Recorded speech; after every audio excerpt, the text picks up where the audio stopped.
Hello everyone. This is weird. I've never gone live on my own Instagram before. So this Instagram live. Hi Karen. So this Instagram live today, I'm going to be joining with Misty Moon, who's a beautiful friend and integrative health coach. And our topic for this month is going to be about the timeline of healing. And yeah, so I'm just gonna wait a little bit for her to hop on before we decide to get into the flow and momentum of this. I've never done IG live before, so this is like all new to me. I don't know what to do with my hands. I don't know what to say. But yeah, so we're just gonna wait for her, like I said. And how are you, Karen? I'm looking forward to hopping on IG live with you and going live with you. Actually, Misty and I was actually just talking about you when we decided to collaborate a little bit before.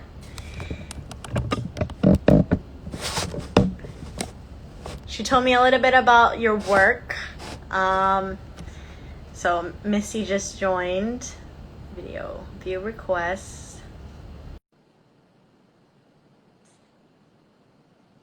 Says we're waiting.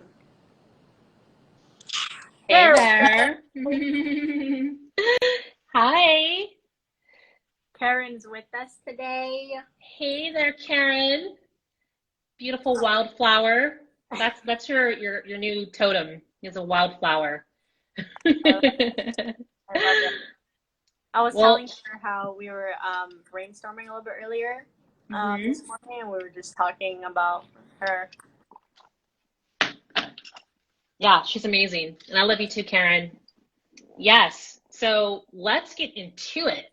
The Okay. timeline of healing. Hey, Shane. Thanks for joining us. Yes. Thank you for everyone for joining us today. And yeah, let's just jump right into it. Today's topic is going to be about the timeline of healing.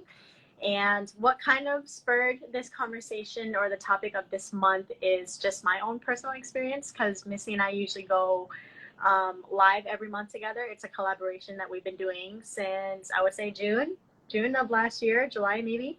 You know, this is our fifth. This is our fifth episode. This is our So, fifth episode. Yeah. yeah. So we were brainstorming ideas, and this one just kind of came to me because it's something that I'm kind of going through right now. I am still very new to my healing journey. I'm only a couple months in, and so yeah, I was experiencing my own struggles, and then I kind of went through it, and then had a setback. Had a setback, and a couple of months ago, when I had a setback, Misty was talking to me about ebbs and flows, and I didn't know what that meant.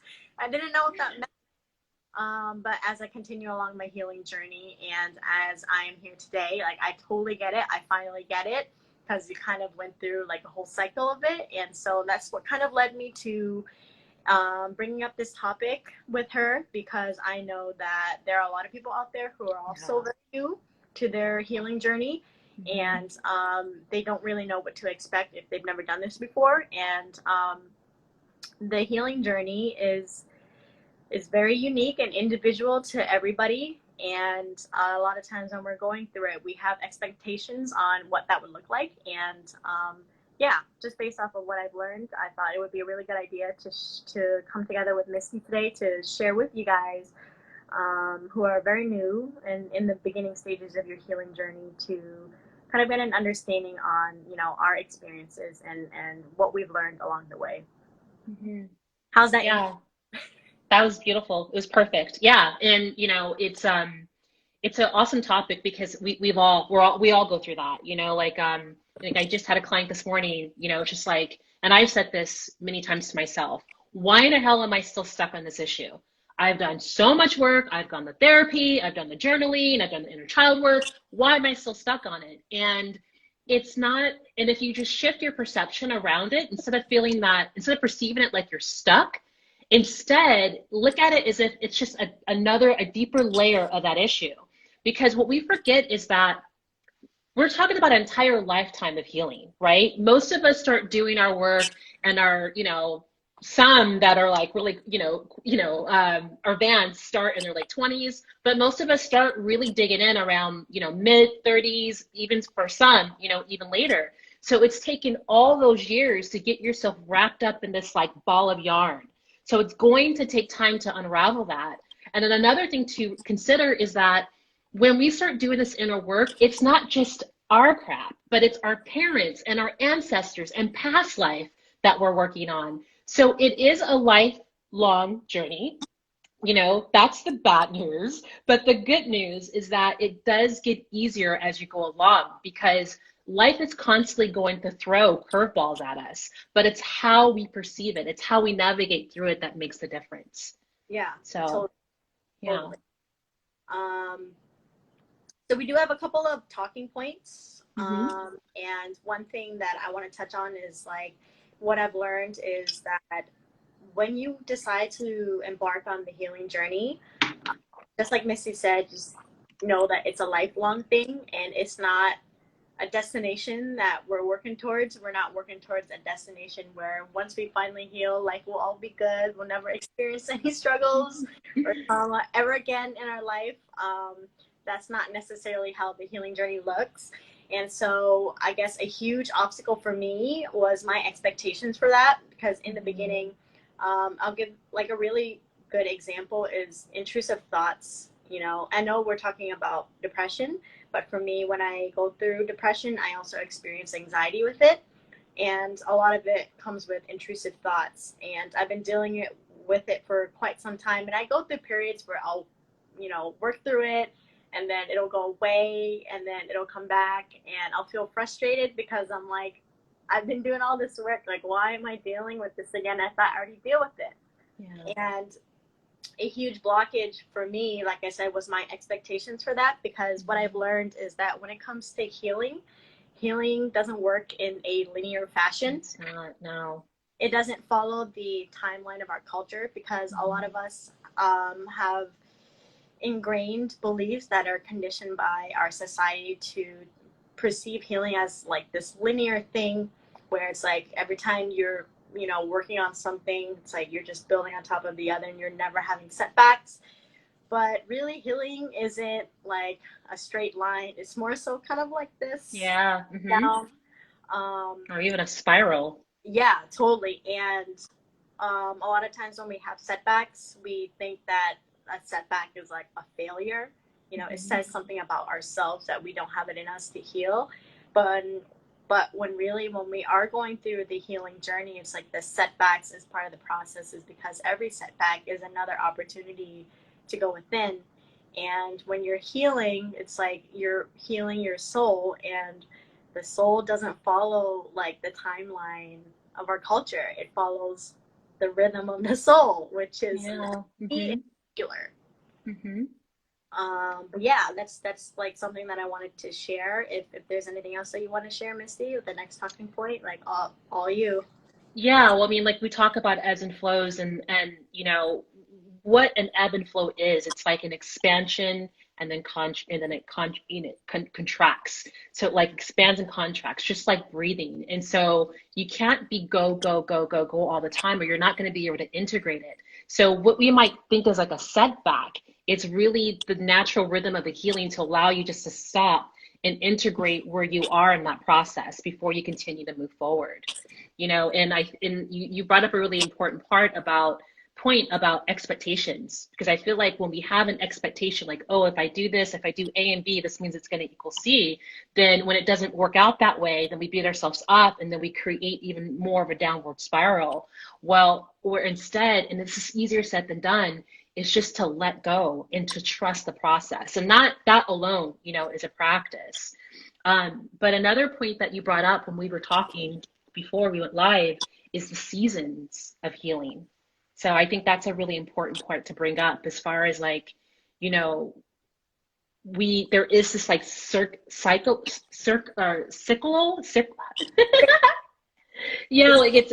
it's a cycle, right? Like we have our moments where, we're shedding old belief systems, letting go, and then we have moments where we blossom and we integrate it. So if we can just kind of like perceive it as like this rhythm this rhythm. And that's part of the letting go process, is just to see it as a rhythm, as opposed to like a 9 to 5, Monday through Friday, 365, linear timeline. Then then you'll find it a lot easier to be able to navigate through it.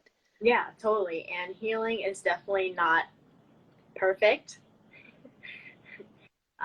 It's messy, and I think there's definitely some sort of beauty to that, Mm-hmm. because when you're healing, I kind of like to look at it as in like you're blossoming, you're kind of like cracking open a shell, and you're going inwards, and it's like a rebirth. It's kind of like when the chick like is going through a season of rebirth. It's like they crack open the shell. It's like they're blossoming, blooming into a new world, experiencing it. And then as they're experiencing the new world, they're having ups and downs that come with it. And that's just the entire process of healing. Another thing that comes to mind for me is that anytime you have a setback, and this is something that we mentioned, is like a huge perspective that we want to give, is that a setback isn't necessarily a setback, but it's more so kind of like another invitation to Mm-hmm. go within, because once you heal one layer of yourself, it's like every time you heal a layer of yourself, it's like a certain part of your psyche has Yeah. has has to die, and so Mm-hmm. you go through a blooming season, and then when you have a setback, it's like, okay, you've done this layer, now time to go back inwards to do another layer.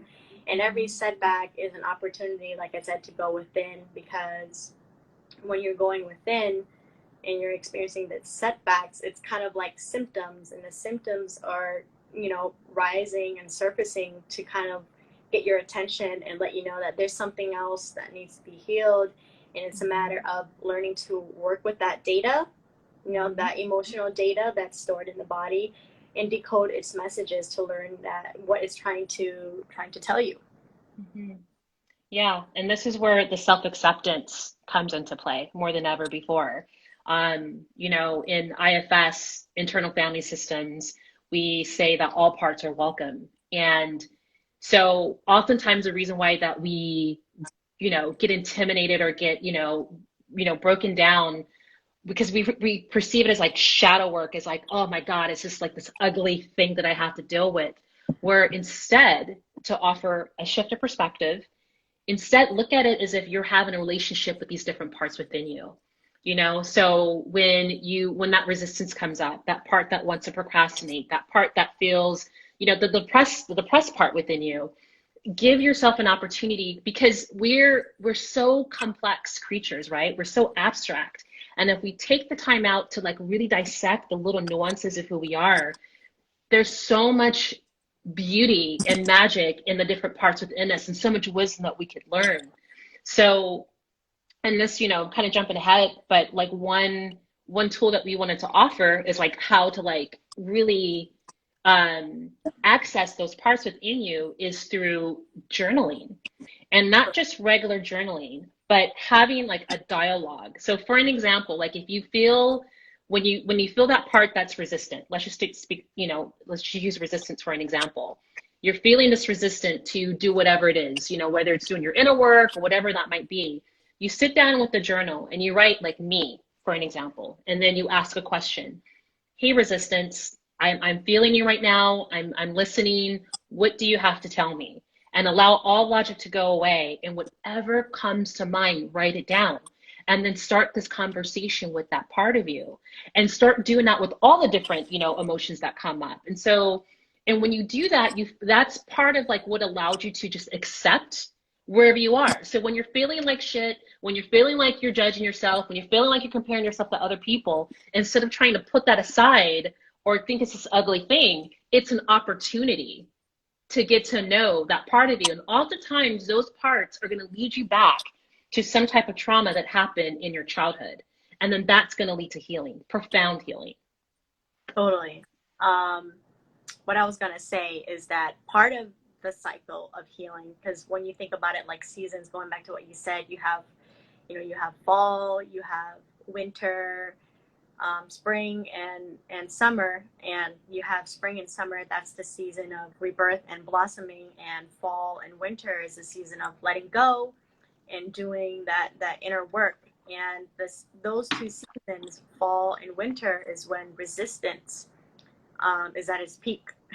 Mm-hmm. When you're healing, it's it's in a way, the resistance is the fear of death, and even though we aren't dying physically, it's like there's a part of our psyche that dies because we're shedding layers of our ego. um, and so it's learning to work with that resistance. And this is something that I've experienced many times, and I mentioned it to you while we're brainstorming, is that in that, when you're in that period or in that season of the timeline of healing, the resistance has a lot to do with fears of what you'll find. Yeah. I know that for sure. It's like I have a lot of procrastination around healing work because I'm afraid of like going within and discovering the quote unquote truth, you know? Um, and really the cognitive truth is, when you are going within, the truth that you'll find is like you're discovering, aspects of yourself that have been neglected and have been Mm-hmm. abandoned. And so Mm-hmm. it's pretty much reuniting with those parts of yourself that are in need. And at the root of all of this, like at the root of all trauma work, shadow work, whatever it is that you want to call it, it's um, not being seen, heard, validated, or acknowledged.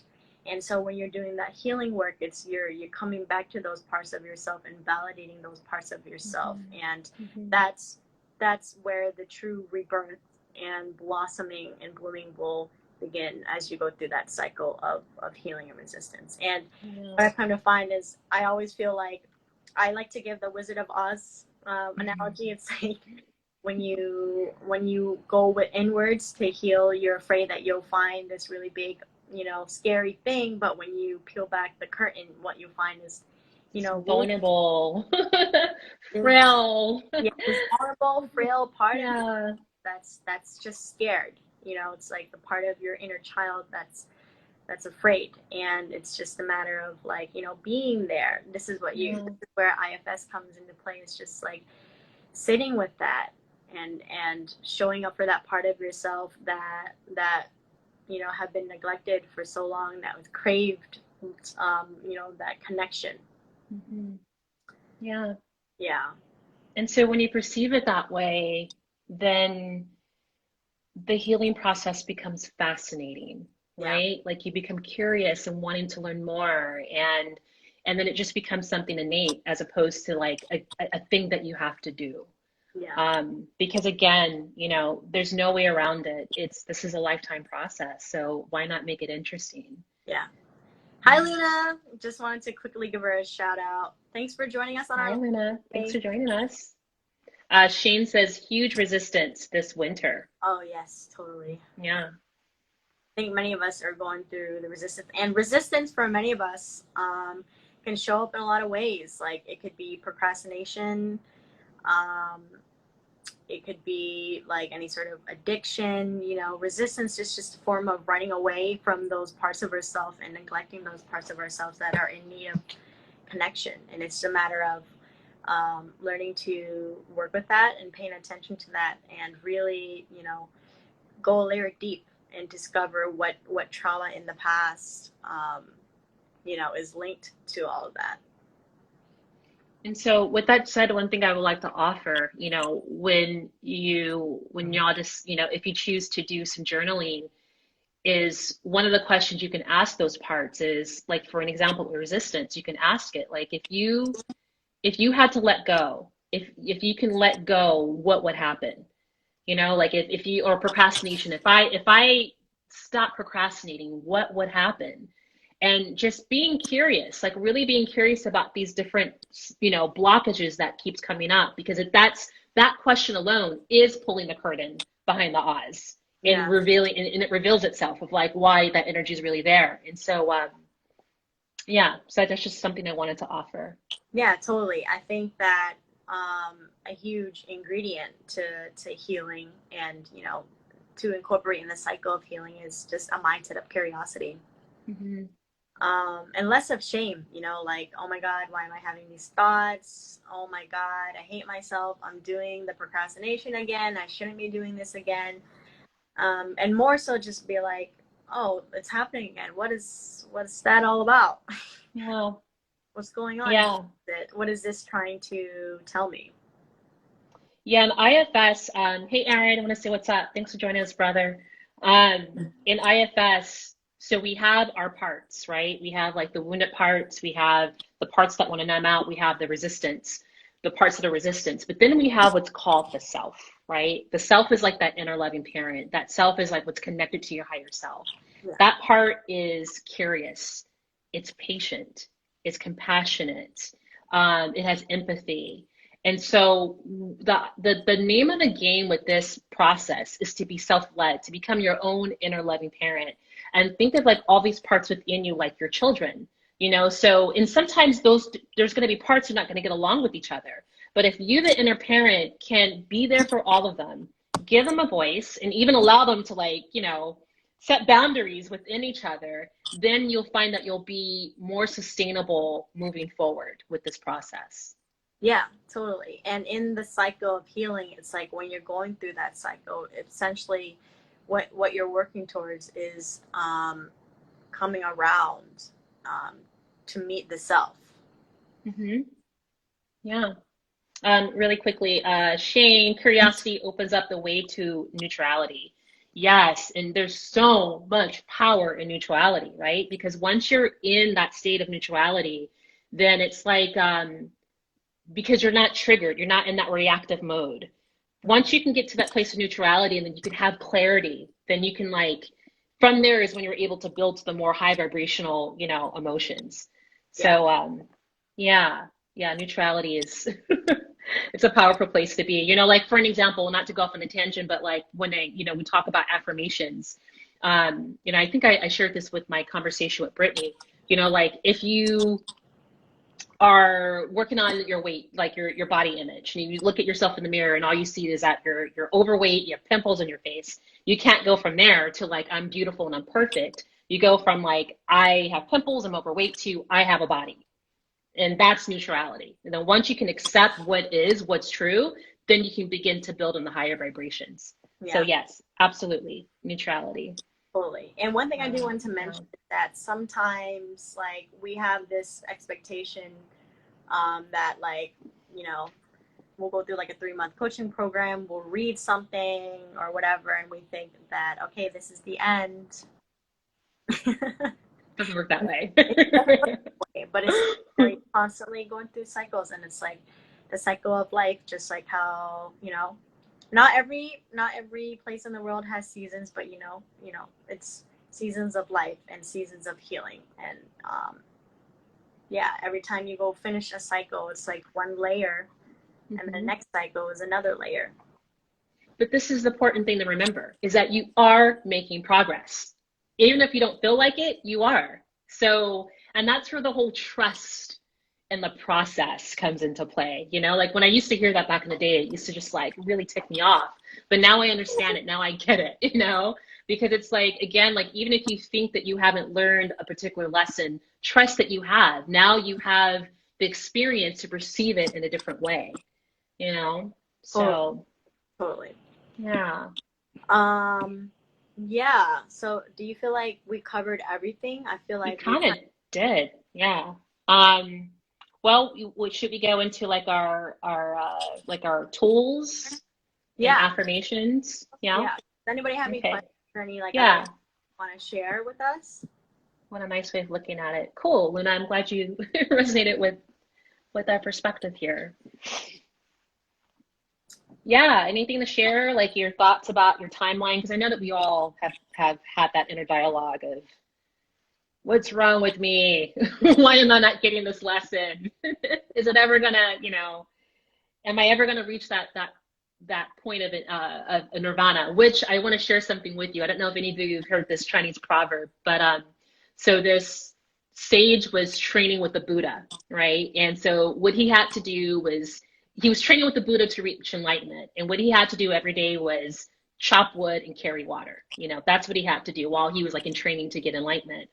And after I don't know how many years, he finally reached enlightenment. And so he's like, okay, Buddha, like, what do I do next? Buddha straight up said, chop wood, carry water. You know, so it just goes to show that it's just like an ongoing process. And going back to neutrality, you know, one thing that we learn in, I don't know if any of you have heard Vipassana, it's like a 11-day meditation, silent meditation.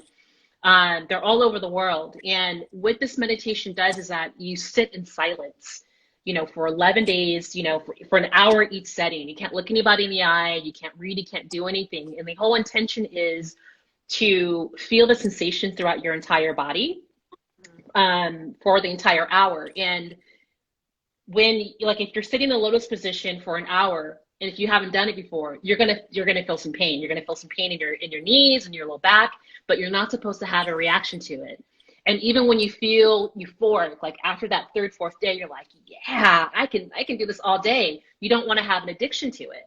So it's teaching you to not have an aversion towards the quote unquote negative emotions and not have an addiction to the positive emotions. So you're constantly in that state of neutrality, because when you're in neutrality, there's no expectations. When you're in neutrality, you're just constantly going with the flow. You're not reactive.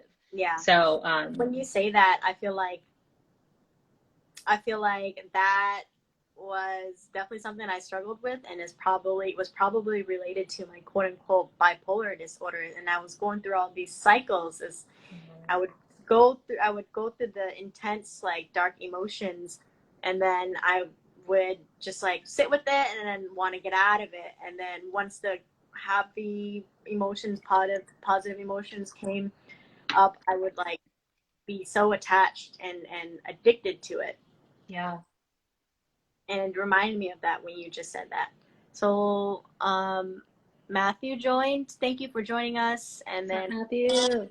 Aaron said, I want to try that. Shane said, I didn't know you couldn't look people in the eye. You can't.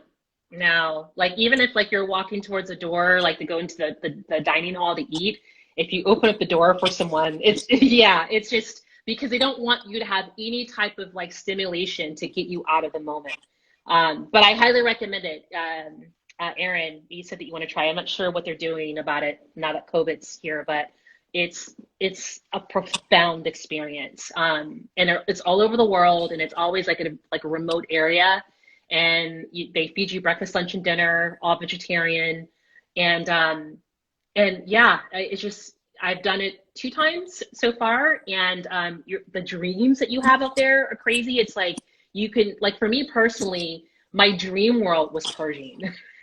It's an amazing experience. I highly recommend it.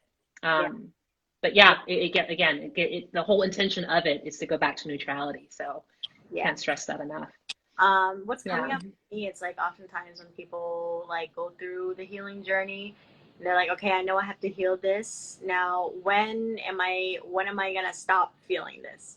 And it's like, when you have that perspective, it's like asking, when am I gonna stop being hungry?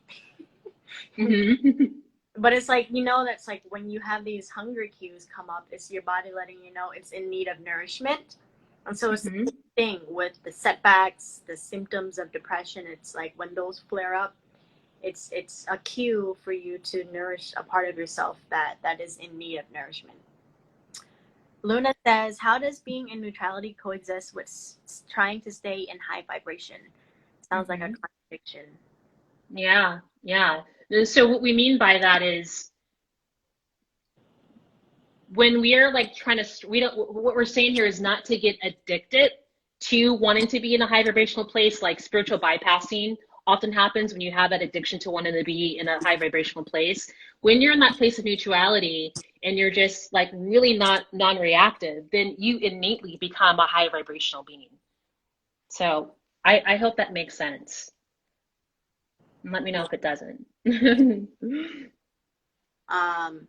And I don't know, maybe I could be wrong, but I don't think we're supposed to stay in a high vibration like all the time, because I think that, you know, we're here to go through painful lessons.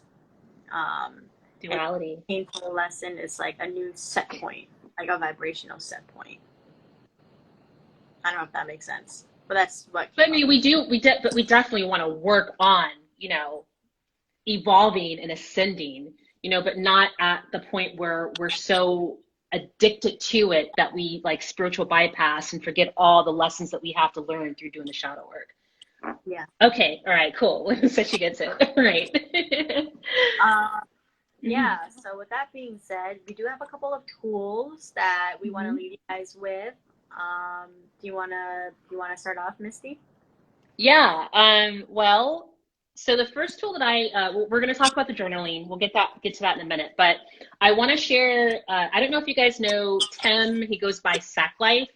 He's here on Instagram, and about I don't know. He's at 100. He's 511 days in of doing this consistently every day at 3 p.m.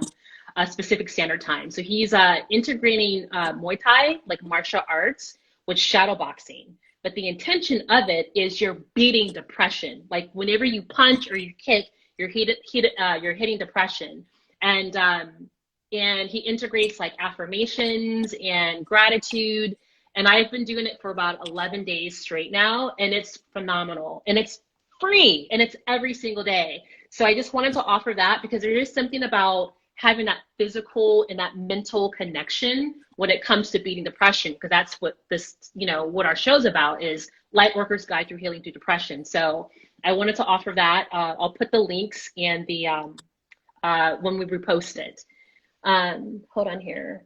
The contrast helps you appreciate the good or higher states and phases. Yeah, right. As in flows, right? Melissa, did you want to say anything about the comment that Shane just put up? The contrast helps you appreciate good. Mm-hmm. Yeah, totally. I feel like that's the true essence of embracing the concept of duality, the yin and yang. Let's see here. Yeah, dude is really cool. I tried it myself. What are you talking about, Aaron? What did you try? I think he's talking about Zach. Oh yeah. That's right. I got Aaron on there that night. Yeah, it's so phenomenal. He's super, super cool, and he has this like 80s boombox. So he always plays like music from the 80s. Like imagine like Karate Kid, like the Karate Kid score is the music he plays. It's really great, and it's well rounded. So like on Wednesdays, it's more like Tai Chi mixed in with the movement. So it's just I highly recommend it. Zach is the shit. So yeah, there's that. And then the second tool is journaling, like we spoke of before. And Melissa, I'll let you, you can explain the journaling part, but the part that I want to share, we talk about parts, right? Like in internal family systems, that we have like the part that's resistant, the part that, that gets depressed, the part that's constantly comparing, you have the artistic part, you have all these different parts.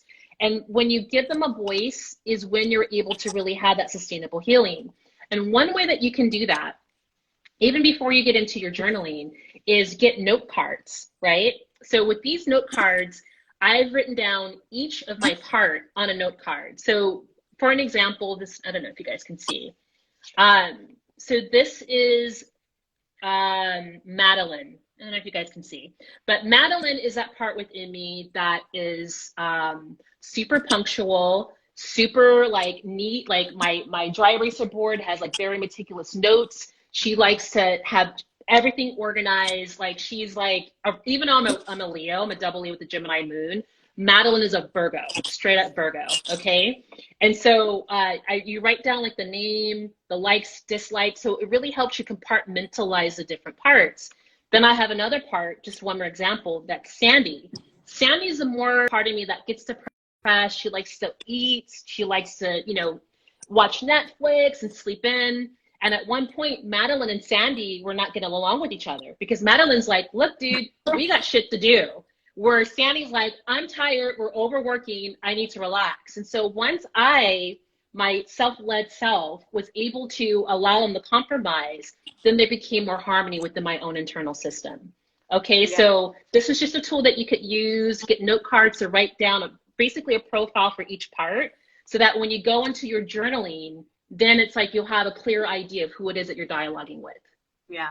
So. That's so funny when you say that. It's like we just talked about it, but Inside Out is like the perfect depiction of that. Yeah, totally. Yeah. If you guys haven't seen Inside Out, highly recommend it. It really like explains the parts very well. So my phone is at 20%, which means that it's gonna die soon. So I want to. We were about to set.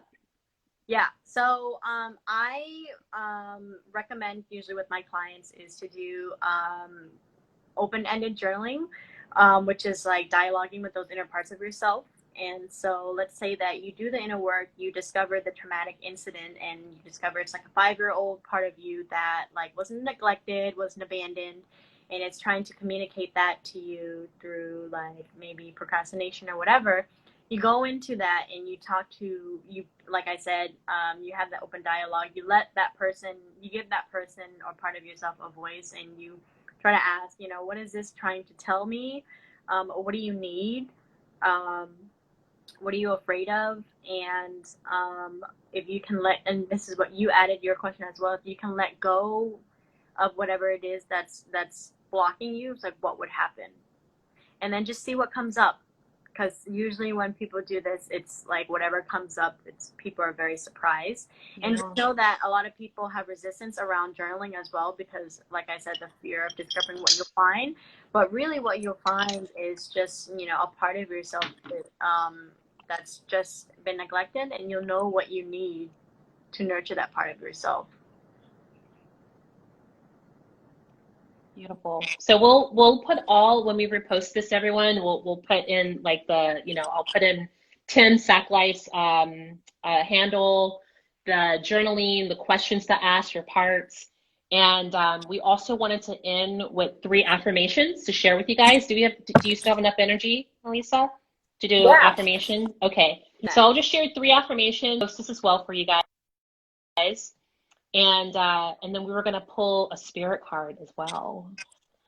Yes. Okay, so here Access to are our here are 3 affirmations regarding, embracing the timeline of healing. The first is my diagnosis was the starting point to build a better life. Okay. The second, I embrace all the negative and positive aspects of my journey to greatness. And then the last, I love myself and my flaws while working towards becoming a better person. And there's one more actually. I am on the path of expansion, always learning. I respect the process even when I do not understand it. All yes. right. So these are some affirmations you guys can integrate. And then we were going to end with a spirit card. Before we go into that, does anybody have anything else to say? Thank you guys for joining us in this conversation. All right. So we're both pulling cards, yes? Yeah, you can go first. Hey, thanks for joining us, Brittany. Hey, We're Brittany. talking about, actually finishing up the IG Live, but we're talking about the timeline of healing from our traumas. You can catch the replay on our YouTube page. I can actually send you the link if you want, but we're gonna pull a card now to end the session. And so, yeah, if you want, you can stick around. This is something that we're going to do for fun. We can both pull a card, Misty. Like, you can pull Okay. one, I can pull one. All right. And Someone so, in the chat. Oh, what? Go ahead, Lisa. you go ahead.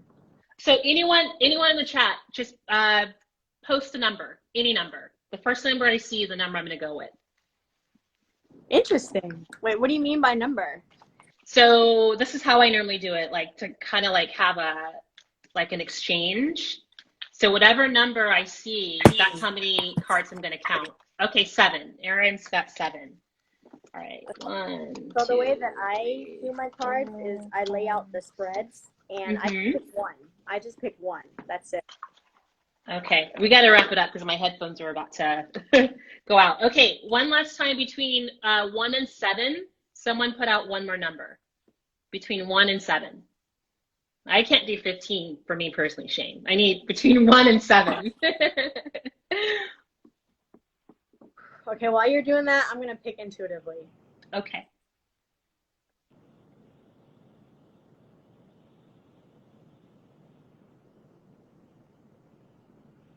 All right.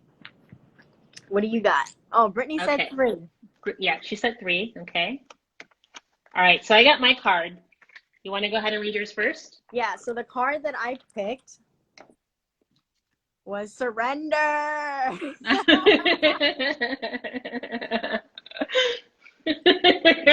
Shane's laughing. Surrender. Oh my God.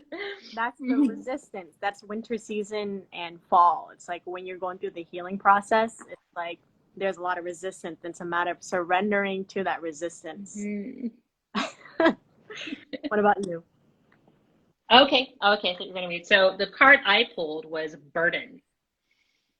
I don't know if you guys can see it from that point, burden. But yeah, I mean, we're talking about, just embracing the shadow, and so we're gonna see what this card has to say.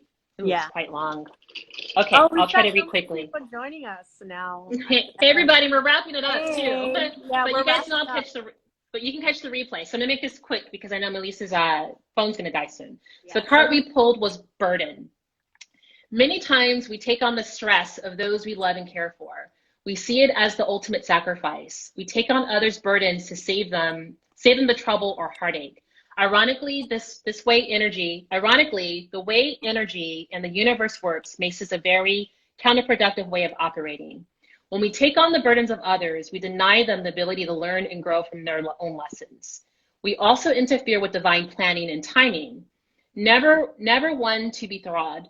Any lessons circumvented will absolutely reappear, sometimes with much more force than what was originally intended. So it's similar to like what we're talking about, how things are circular, right? You think you've learned one aspect of the lesson, but if you have resistance towards it, it's going to come back and be even more intense. This is why we really should just embrace the ebb and flow of our lessons. So Surrender. finally, Why we should surrender to it. Okay, lastly, ask yourself if you or another is taking on troubles or lessons not belonging to them or out of a need to be needed. This stems from the fear that you or they are fundamentally not enough. This is not true. You were created perfect. Your fears and doubts keep you separated from this truth. This is a separation one can feel from Creator. Last little sentence here.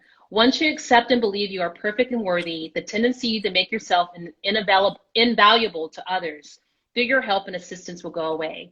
Your relationship can then be based on truth and not manipulation. All right.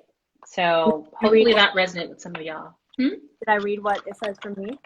Yeah, that's what I thought you were going to do. Yeah. Okay, so surrender. It says we often hear the word surrender being thrown around in intentional communities, and rightfully so. This is one of the primary lessons we are on earth to learn. It is also one of the most challenging.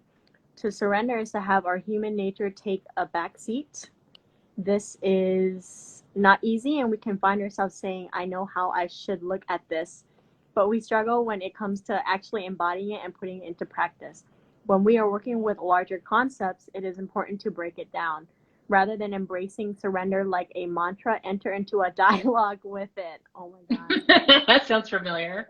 What Wow, does it's right it on. mean? What does it look like? If you were to surrender, how would you feel? How would you move through life? How would your heart, soul, and mind and body feel? With the situation at hand, how would you engage differently? What are small things you can do daily that hold a container for surrender? Consider journaling around this question. And sit with this card. Sit with what this card means for you and how you can integrate. Wow. That's awesome. Well, there you have it. You can't make this stuff up.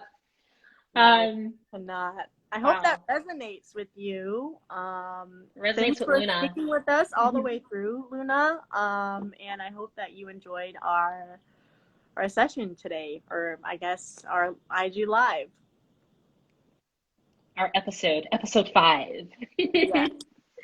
Well, that was amazing. I really enjoyed myself. Melissa, I love just collaborating with you, and enjoyed having you all in this conversation with us. And we will put this in the replay. We'll have all the links and the affirmations and the tools. And I hope you're able to walk away with some value. Yeah, thank you everyone again so much for joining us. And yeah, for those of you who joined in the end, if you missed out on what we were talking about in the beginning, just like Missy said, just catch it on the replay, and stay tuned for our next episode next month. All right, until then, have a beautiful day, everybody. Hey, goodbye everybody. Bye.